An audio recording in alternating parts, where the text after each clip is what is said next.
savez, quand j'ai lancé ma chaîne, je me suis fait 2 promesses. Ne jamais perdre ma créativité et ne jamais décevoir ceux qui croient en moi. Mais à force de vouloir tout optimiser, j'ai commencé à oublier la première et à douter de la seconde.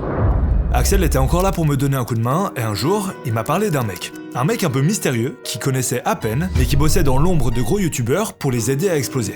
Alors j'ai voulu tenter le coup. Bon, moi c'est Maximo et j'aime bien dire que je suis un créateur qui a mal tourné. J'aime pas trop être très connu, j'aime bien être dans l'ombre et tout. Donc ça collait beaucoup plus à ma personne d'être derrière des gens qui aiment bien être devant la caméra et utiliser ce que je suis naturellement, c'est-à-dire un analyste vraiment de tout. Et c'est comme ça que petit à petit, de bouche à oreille, etc., tac, j'ai commencé à devenir, on va dire, consultant, stratège, coach pour les créateurs vidéo. Alors j'ai accepté.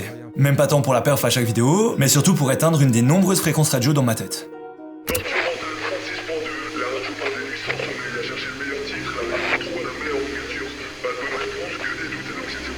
Je suis quelqu'un des fois qui est très direct, très dur et qui va dire les choses. Et Mathias, il était vraiment, vas-y, dis-moi.